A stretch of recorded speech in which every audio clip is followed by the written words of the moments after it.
Let's get one thing straight. Your standards are not too high. But if you haven't named them, if you haven't owned them, and if you haven't enforced them, then you don't have standards at all. What you have is preferences. And that's why people keep disappointing you.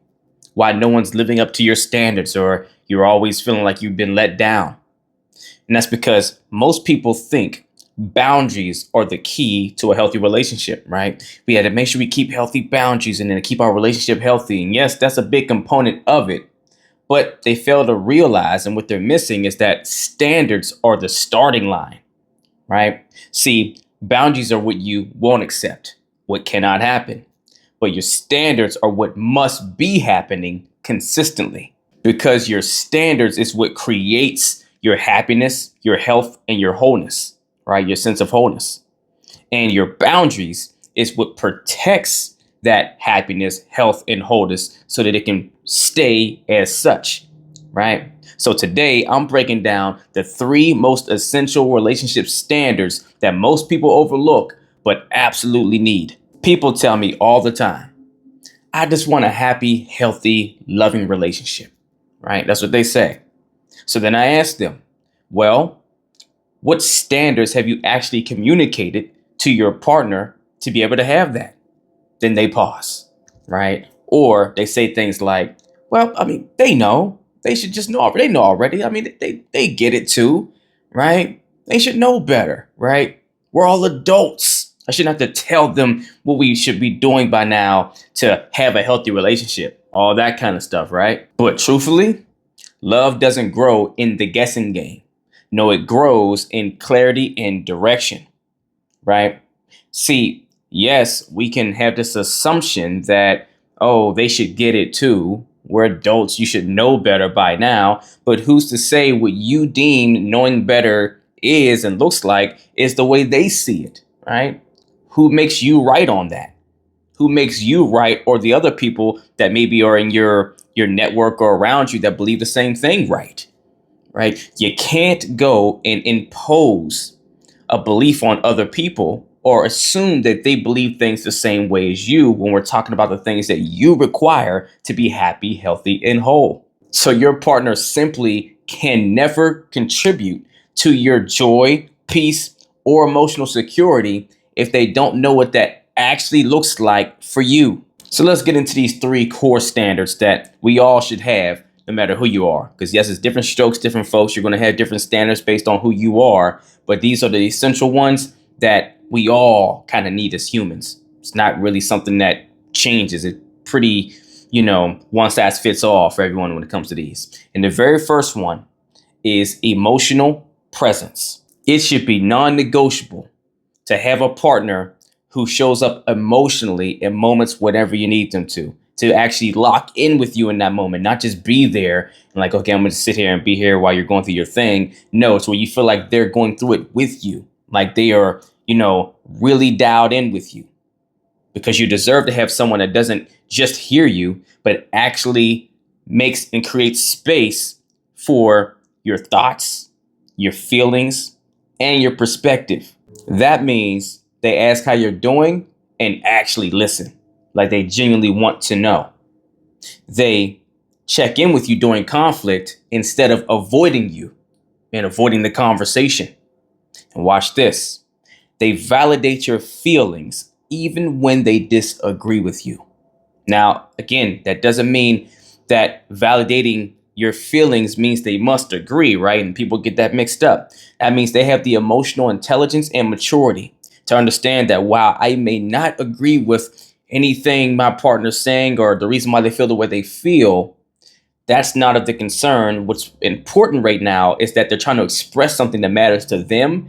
And I'm acknowledging that I hear and can empathize with their feelings, even if I don't agree with the way they got here to feeling this way. So the way you communicate this standard to your partner verbally would be to say, I require emotional presence and intentional communication from my partner. Then you give them direction on what that looks like by giving them substance.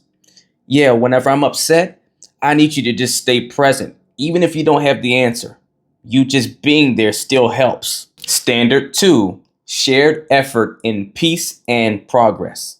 You shouldn't be the only one working on the relationship growing. It actually will never grow that way because it requires both of you.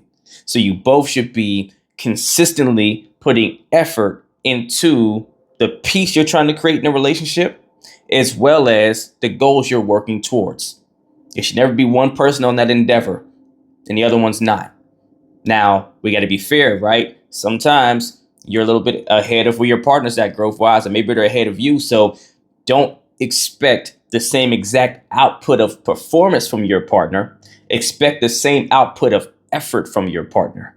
If you can identify and tell they're actually trying, right, as best they can, that's what we're looking for. Now, here's something we get into deeper rabbit holes when we go this far, right? Because if you are noticing that you're doing your part and you see your partner trying, they're putting equal effort in, but it's just not measuring up to the standard, then what you're revealing to yourself in that moment is that they can't meet a standard you require, right? This is what we get into when we say, hey, sometimes incompatibility or a relationship not working is not about this person being a bad person and gotta get away from you because you wound up being a bad apple for me. Sometimes two good people aren't meant to work together because they're not compatible, because on a values-based level that turns into your standards, they have different standards, or one just hasn't cultivated themselves to be able to live up to a certain standard.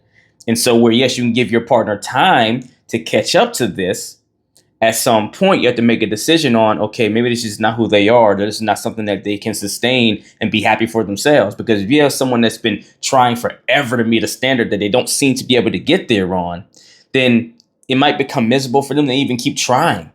And you got to start asking yourself, would they be happier just living at whatever standard level they're at? And would I be happier living at the one I'm at, but we need to be in different relationships with different people? So what this standard looks like in practice is having regular check-ins about the relationship, growing mentally, spiritually, and emotionally together, right? It means taking initiative, being proactive in resolving conflict and supporting each other's healing that conflict may have caused. How do you communicate this standard to your partner verbally? I require a partner who contributes to the emotional and growth-based success of this relationship. Then you give them direction with substance. I'd love for us to have a monthly check-in so we can talk about what's working and what we can improve on. And standard 3, respect for your individuality. In a healthy relationship, we never erases me. It cannot. You need a partner who celebrates your individuality, who doesn't guilt you for needing space, someone who encourages your personal passions. It's a must because people easily forget the reason why we fall in love with our partners in the first place, and why we fell in love with them back in that honeymoon phase and all that stuff, was the person we met, which that person had a life that had, rituals, or had, systems, and had a schedule, and had their own things they were into, things they went and did, things that made them a whole complete person, to have substance and have vibrance and have things to contribute to conversations. All those things came from that person being an individual. So yes, when you become together as one, that's really important to be able to move as one, but you still have to maintain your sense of individuality as a part of the whole, so that you can continue to contribute to the whole and not just lose yourself in it and things become mundane, monotonous, and that's how you start losing passion. So this means no guilt trips for doing your own thing, space to evolve without fear of abandonment, like you're going to be left because you wanted to do something that was on your own for you, and encouragement in your personal growth and self-care.